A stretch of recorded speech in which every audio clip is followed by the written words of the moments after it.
സംരക്ഷണവും സുരക്ഷിതത്വവും ഓരോ വ്യക്തിക്കും വളരെ ആവശ്യമാണ്. ഇന്ന് നാം ലോകത്തിൽ ജീവിക്കുമ്പോൾ ജീവിക്കുന്ന സാഹചര്യങ്ങൾ പലതും നമുക്ക് സംരക്ഷണം ലഭിക്കുന്നതല്ല. ഇന്ന് കാണുന്ന അനേകരെ നാളെ കാണുവാൻ കഴിയാത്ത ജീവിത നിലവാരത്തിലേക്ക് മാറ്റപ്പെട്ടുകൊണ്ടിരിക്കുന്നു.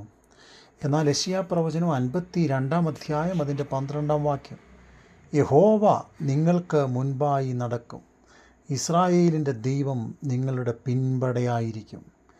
അതെ, ഇസ്രായേലിൻ്റെ ദൈവം നമ്മുടെ പരിപാലകനാണ്. പിൻപിലും മുൻപിലും ദൈവിക സംരക്ഷണം അതത് സമയങ്ങളിൽ ദൈവം നൽകുന്നു എന്ന് ദൈവവചനം നമ്മെ പഠിപ്പിക്കുന്നു.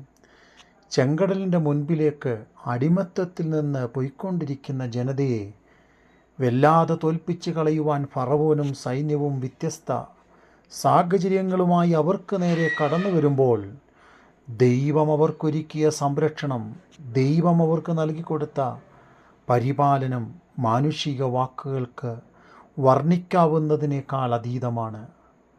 മുന്നിൽ ചീറി അലറി അടുക്കുന്ന തിരമാലകൾ, ചെങ്കടലിൻ്റെ തിരമാലകൾ, പിന്നിൽ ചെന്നായ്ക്കളെ പോലെ ചാടി വരുന്ന മിസ്രയീമ്യ സൈന്യം, രക്ഷപ്പെടുവാൻ യാതൊരു മാർഗവും സാഹചര്യവുമില്ലാത്ത അവസ്ഥ, പ്രതീക്ഷയ്ക്കൊത്ത് ഒന്നും കാണുവാൻ കഴിയാത്ത ജീവിത സാഹചര്യം, മുൻപിലെ സമുദ്രം നോക്കുമ്പോഴും പിൻപിലെ ശത്രു സൈന്യത്തെ നോക്കുമ്പോഴും ഇരുപുറവുമുള്ള മലകളെ നോക്കുമ്പോഴും രക്ഷയ്ക്കൊരു മാർഗവുമില്ല. എന്നാൽ നാം ചിന്തിക്കുന്നതിനേക്കാൾ, കണക്ക് കൂട്ടുന്നതിനേക്കാൾ, വിചാരപ്പെടുന്നതിനേക്കാൾ അത്ഭുതകരമായി ഇസ്രായേലിനെ ദൈവം നീട്ടിയ ഭുജം കൊണ്ടും അത്ഭുതമായ വഴികൾ തുറന്നും ആ ചെങ്കടലിലൂടെ നടത്തുന്നത് നമുക്ക് കാണുവാൻ കഴിയും.